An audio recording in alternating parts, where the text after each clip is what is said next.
50 to 80% discount సరే, నాణ్యత ఉందా? Don't worry. ఏ ఫ్యాక్టరీలో అయితే మిగతా బ్రాండ్స్ మందులు తయారు చేయబడతాయో అదే ఫ్యాక్టరీలో మెడ్ ప్లస్ బ్రాండ్స్ మందులు కూడా తయారు చేస్తారు. Best quality, best price, always Med Plus. Sir, దేశ రాజకీయాల్లో ఇంకా బీజేపీయే భారతదేశం అన్నట్లుగా ఉంది అని అనుకోవచ్చా? మూడవసారి గెలిచిన ఎన్ని రాష్ట్రాలు చూస్తున్నా, ఇండియా కూటమి అవనివ్వండి లేదా కాంగ్రెస్ అవనివ్వండి, బలమైన పోటీ ఇవ్వలేని సిచ్యువేషన్. అంటే మోదీ అంత స్ట్రాంగ్ అయిపోయారు అనుకోవచ్చా దేశంలో? స్ట్రాంగ్ అయ్యారనేది రిజల్టే చెప్తున్నప్పుడు స్ట్రాంగ్ మనం అనుకోకపోవడం అంటే ప్రత్యర్థి లేనంత డెఫినెట్గా TINA factor there is no alternative. So Modi ఇన్ఫ్లుయెన్స్కు మాత్రం ఇప్పటికీ there is no credible alternative. Rahul Gandhi కొంత ఎమర్జ్ అయిన మాట నిజం. భారత్ జోడో, తర్వాత పార్లమెంట్ ఎలక్షన్స్, ఈ పరిణామాల తర్వాత రాహుల్ గాంధీ ఒక కాంపిటీటర్గా ఎమర్జ్ అయిన మాట నిజం.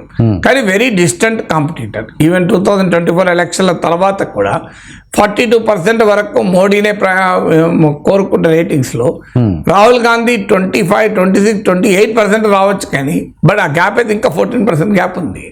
సో అందువల్ల రాహుల్ గాంధీ ఒక బలమైన కాంపిటీటర్గా ఎమర్జ్ అయ్యాడు. అది మీకు లోక్సభలో ఇప్పుడు Narendra Modi prime minister, Rahul Gandhi leader of the opposition కూడా. సో పొలిటికల్గా ఎలక్టోరల్గా ఎమర్జ్ అయినా మాట నిజం. కానీ ఎంత ఎమర్జ్ అయినా మోడీతో పోలిస్తే ఇంకా రాహుల్ గాంధీ ఫార్ బిహైండ్. ఇక మరే రీజనల్ లీడర్స్ కూడా దరిదాపుల్లో కూడా ఉన్న పరిస్థితి లేదు. ఒకప్పుడు మోడీకి తానే పోటీ అని ముందుకొచ్చిన నితీష్ కుమార్ ఇప్పుడు మోడీని పొగడంలో బిజీ ఉన్నాడు. అసలు మోడీ కన్నా నేనే సీనియర్ అన్న చంద్రబాబు నాయుడు నిజంగా కూడా సీనియర్. ఇవాళ మోడీని పొగడడంలో పోటీ పడుతున్నాడు. సో మిగతా వాళ్ళు కూడా ఎవరి దగ్గరలో కూడా లేదన్న దానికి ఇది ఒక ఉదాహరణ కదా. సో అందువల్ల కానీ రాజకీయాల్లో చరిత్రలో ఎప్పుడు ఏది శాశ్వతం కాదు, అందులో పాలిటిక్స్లో ఏది శాశ్వతం కాదు. టవరింగ్ లీడర్లకు కూడా సడన్గా ఛాలెంజర్స్ ఎమర్జ్ అవుతుంటారు రాజకీయాల్లో. సో ఒక 5 ఏళ్ల క్రితం కేసీఆర్కు ఛాలెంజర్గా రేవంత్ రెడ్డి వస్తాడు. కేసీఆర్ ఓడించి రేవంత్ రెడ్డి ముఖ్యమంత్రి అవుతాడు. అసలు విదిన్ ద కాంగ్రెస్ బట్టి విక్రమార్క, ఉత్తమ్ కుమార్ రెడ్డి లాంటి నాయకులు ఏమాయేమీలు ఉండగా రేవంత్ రెడ్డి ఎమర్జ్ అయిపోయి సీఎం అవుతారని ఎవరు ఊహించారు? మీరు ఊహించారా? నేను ఊహించాను. ఎన్టీ రామారావు ముఖ్యమంత్రిగా ఉన్న రోజుల్లో చంద్రబాబు నాయుడు బయటకు వచ్చి ఎన్టీ రామారావు కూడా ఓడించి, ఎన్టీ రామారావు బతికుండగానే తెలుగుదేశం పార్టీని తన వెనకాల ర్యాలీ చేయగలుగుతారని మీరు ఊహించారా? నేను ఊహించారా? సో అందువల్ల రాజశేఖర రెడ్డి ముఖ్యమంత్రిగా ఉన్న రోజుల్లో జగన్మోహన్ రెడ్డి రాజశేఖర రెడ్డి లాగా ఒక పవర్ఫుల్ పొలిటీషియన్గా ఎమర్జ్ అవుతాడు. కంపారిజన్ కాదు కానీ డెఫినెట్గా ఈయన కూడా గెలిచాడు కదా.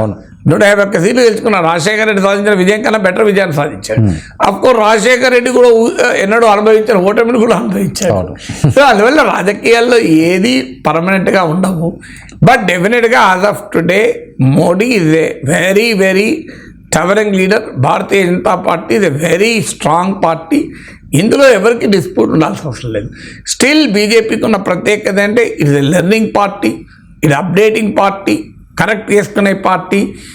కాంగ్రెస్ పార్టీ కానీ మిగతా పార్టీలు కానీ నేర్చుకోవాలి. అది బీజేపీ నుంచి ఎలా కోర్స్ కరెక్షన్ చేసుకోవాలి, ఎలా బలహీనతలు అధిగమించాలి, ఎలా తప్పులు సరి చేసుకోవాలి, ఎలా గ్రౌండ్ లెవెల్లో లీడర్షిప్ గ్రౌండ్కు చెవులు పెట్టి వినాలి.